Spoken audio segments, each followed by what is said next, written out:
Hello and welcome. I'm Terry Lyston, President of Dynamic Workforce Solutions. I'm your host for this episode of Dynamic Words, a brand new series brought to you by Dynamic Works Institute. We've all been inspired by countless dynamic individuals we've encountered. Dynamic Words is our way of bringing these incredible voices to the forefront.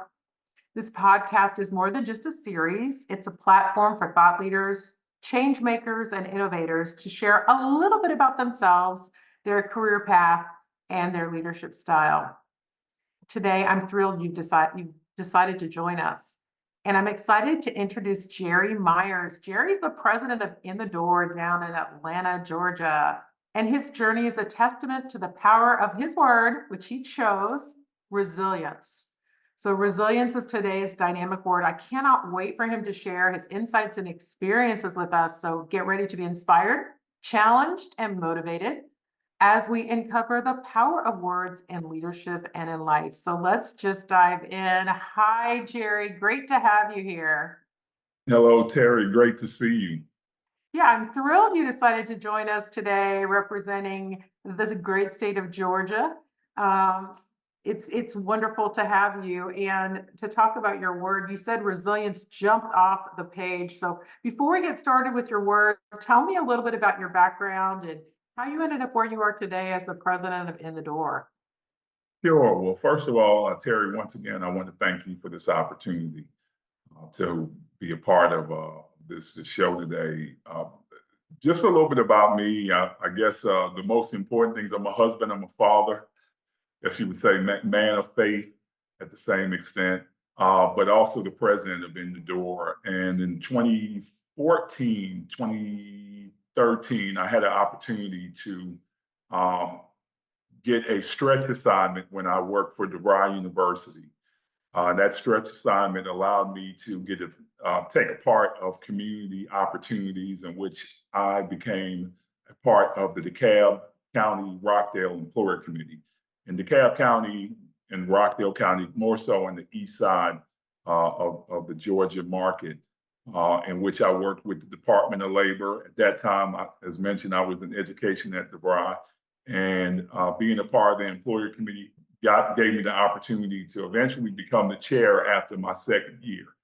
And becoming the chair, I started to really fall in love with workforce and what it was to help people get employment and go to school for trades and really see lives change. And that opportunity led me to continue to stay in the workforce to a point where in 2016, I left my job as a campus president of a school to start In the Door and to conduct trainings and things of that nature.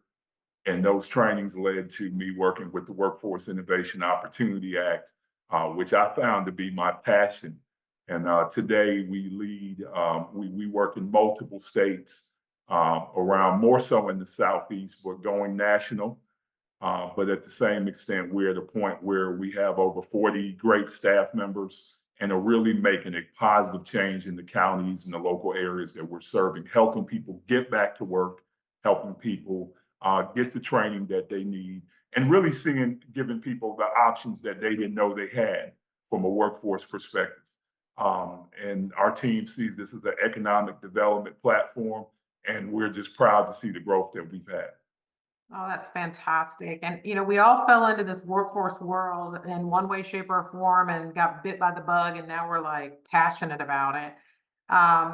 Tell me about resilience and why did you pick it? And tell me, how do you define the word resilience from your viewpoint? So when I think, first of all, when the word resilience jumped off the page for me personally, because I feel like my experience has really lent to being resilient. So when I think about resilience, I think about the ability to endure life challenges. For many of us who are fans of the Rocky series and Sylvester Stallone, what made Rocky great was that no matter how hard he was hit, he always had this inner drive to get back up and keep fighting.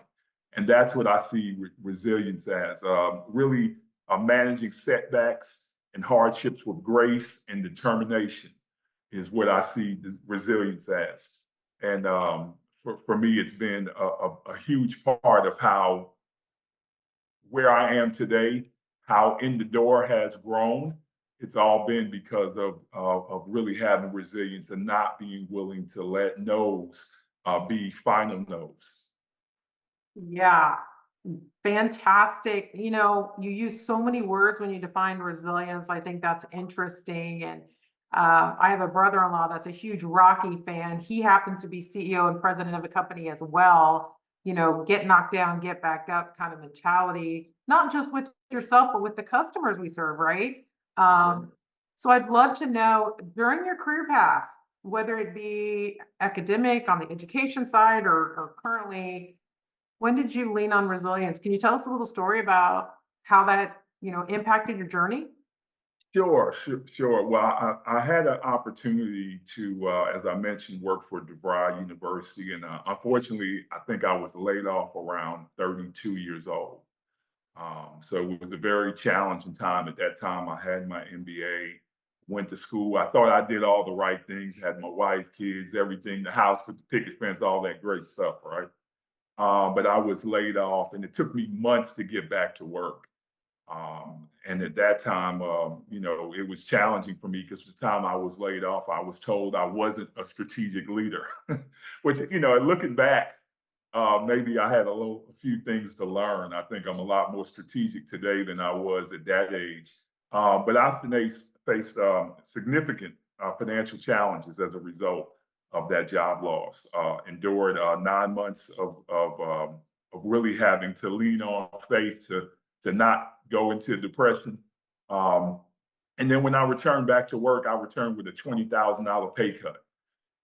And what made it more challenging at that time, I was, managing my family, and we had three sons at the moment, and my wife was pregnant during these layoffs. Wow. So when I think of resilience, it's really being able to go through those hard moments and be able to really look deep inside yourself and to have that inner drive to say, you know what, this isn't it. This is what it is. This is what I'm seeing, but this isn't finality.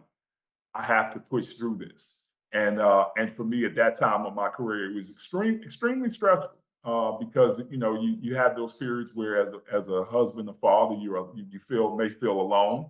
You may wonder what's going to happen to our family financially.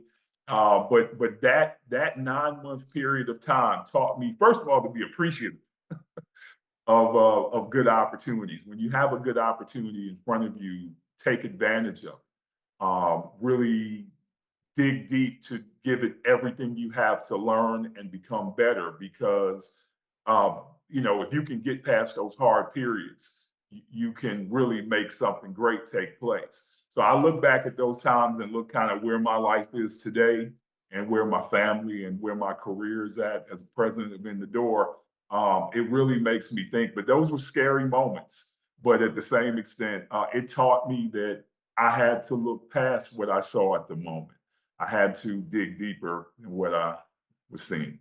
And what a gift you gave to your sons, because you don't realize when you're in that, and I've had that experience myself where we were really down on all sorts of resources and support. And, I look back and cherish the fact that a daily activity was walking to the park with a peanut butter sandwich, uh, because that's all we could do.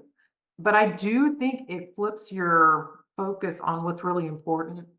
And I think it also flips your focus on when encounter barriers and challenges today, you're like, oh, that's nothing. Yeah, no, it does. It makes you say to yourself, if I was able to get through that, then I'll get through this today as well, right? I mean, as business owners, we face these challenges daily. So some Yeah. of the challenges that in my early 30s, I may have not been able to handle it. In my 40s today, I see these challenges as just stepping stones. It's like, okay, we'll get past this too. We'll That's move. fantastic. That's fantastic. So I know there's a lot of future leaders watching this and thinking to themselves, well, Jerry's been president of In the Door all this time, and that's just how he was born. I think that, one of our gifts that we can give to the viewers is helping them build their personal and professional toolkits. So when you are working or coaching a future leader, why do you think resilience is important to add to that toolkit? Well, I mean, it's important because it allows us one to reflect because sometimes there are I feel like most things that happen in life, and I could be wrong, but this is my philosophy that most things that happen, good or bad, we had some hand in it, right? Yeah. So ultimately, some of the things I tell future leaders is to resilience gives you that chance to reflect, to improve, and become better. So reflect, improve, and become better. We see it. I mean, my company, we work with a lot of individuals, customers that are coming into our American Job Centers that need help at the one-stop career centers, or they're youth who are looking to change their lives. Maybe they got into some trouble. Maybe they've had some barriers in school. Maybe there's some challenges that they have in their family that cause them to drop out of high school. So we deal with our customers in a way where we have to be the model of resilience. And that leading with that model allows us to have so many great success stories. And those success stories have to be your motivators. When you work in workforce, you're not doing it because you're trying to be a millionaire. You're doing it. Most people that I meet are doing it because they intrinsically care about the people that they are helping. And we try to pass that model down to the people at least that I coach.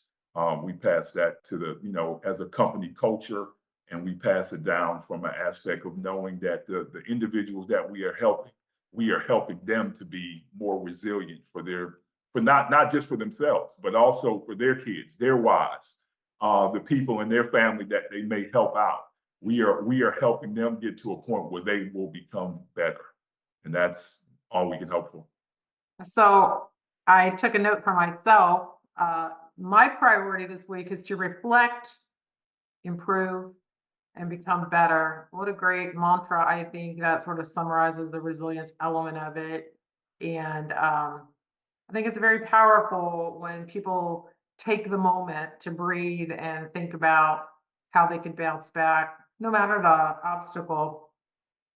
So I want to thank everyone for turning in to Dynamic Words today. It was an absolute pleasure to explore the impactful stories shared by Jerry today. And Jerry, thanks for your time and insight. As we wrap up this conversation, we hope you have a wonderful, inspired feeling of empowerment by exploring a little bit more about the word resilience. And again, reflect, improve, and become better.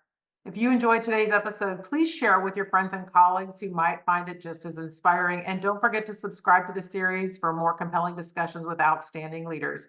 And until next time, keep embracing the power of words.